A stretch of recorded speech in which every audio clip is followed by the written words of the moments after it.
Viewers, welcome back to the show. Tonight we're going to be talking about the responsibilities of food handlers, in particular restaurants, and what processes they should follow to ensure that their food's safe. Now, the leading decision on this issue is a matter of Salman and KFC. Now, this is a decision that was recently decided where the young girl that was 7 and a bit years old sustained severe brain damage from salmonella poisoning, where the poisoning went into the bloodstream. Nuncio, can you tell us a bit more about the facts of this case?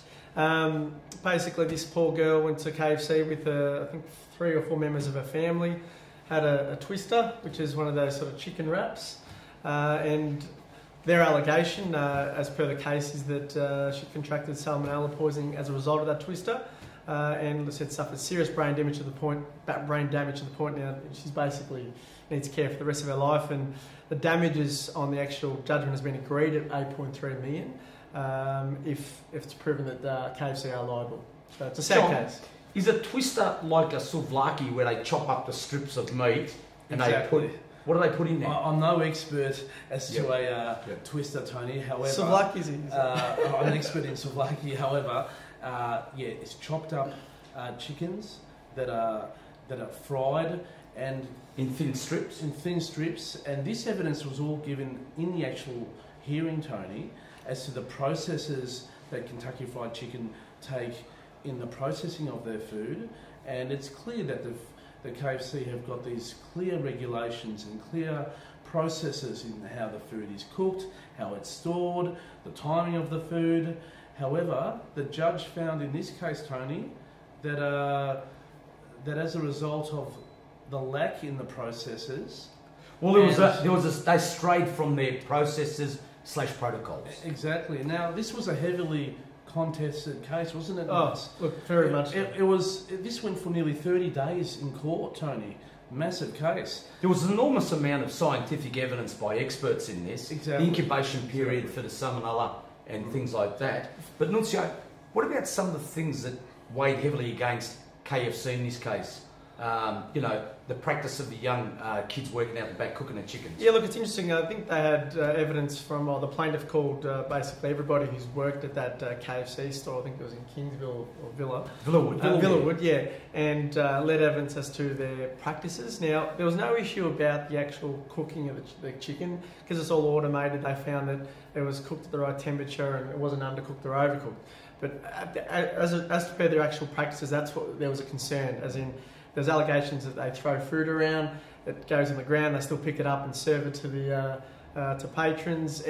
There was some really concerning elements of that case. And evidence was actually given by former employees who were 15 years old at the time that occurred, didn't it, Tony? What I found alarming was that one of these 15-year-olds said that they asked him, "Didn't you care about your job? Were you worried that you were going to lose your job?" He goes, "I don't care." I mean, it was a common practice in that particular restaurant where they threw chicken at each other. They thought it was just fun and games. So Tony, the court in this instance, the first question was causation, wasn't it? Oh, the issue is, did the damage occur from food that they had from the restaurant? How poor Monica received brain damage. She was in a coma for 6 months. How did this occur?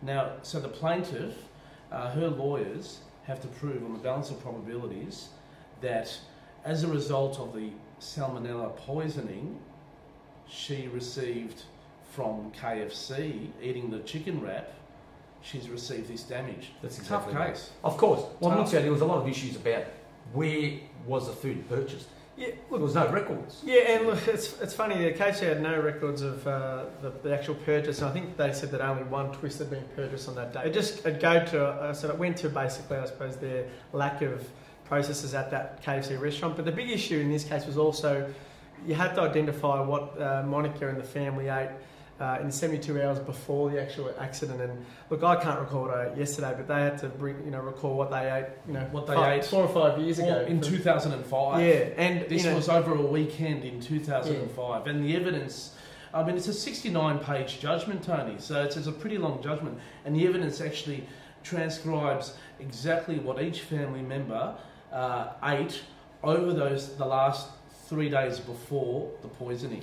Well, what was damning was the fact that of the 4 family members, they all got sick in some shape or form. Yes. The difficult part about this case is that, referring to what they ate in the 72 hours before, basically every day they had chicken. And so it was hard to apportion where the salmonella was contracted from. Well, that's why the expert evidence come into it. Yeah. The incubation period, how long does it take for the salmonella to kick in? I mean, I don't know if anyone else, I've had salmonella before, I'll tell you what, it's very debilitating. The sad thing about this particular girl is that the actual salmonella went into her bloodstream.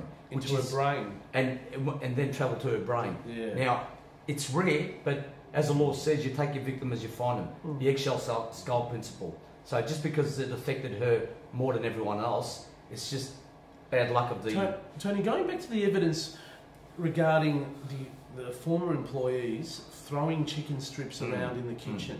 Now, there was an objection made by the defendant that this is tendency evidence and highly prejudicial, and not only that, but not necessarily relevant. Now, what do you think of that? Well, John, I think that was the evidence that proved to the court that they'd strayed from their processes. Without that evidence there, because a lot of these cases are decided on their facts, because every restaurant and shop have got their own protocols. You know, they follow the procedures.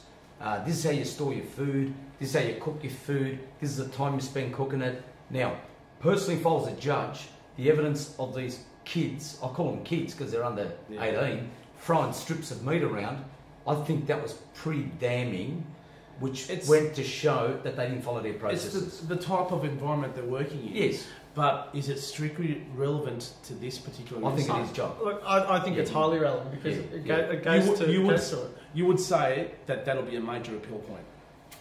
I think that's the thing that got the plaintiff over the line, John. Because you're talking 15-year-olds who have no agendas, they're not employed by KFC anymore, so they're just there to give their evidence, and I think it's as highly relevant as any other part. Let me put it to another way, John. Assuming for 1 minute KFC followed their processes, we cook it like this, we handle it like that, we do that, and they still got salmonella without the evidence of those witnesses, I think this girl would have lost her case. Well, because it's just bad luck. In other words, for causation to be proved by the plaintiff, the only way they can prove it is basically that the processes haven't been followed correctly. Precisely. Yes. We feel deeply for Monica and her family, but we continue to believe our food is perfectly safe and that the evidence showed this incident was unrelated to our products.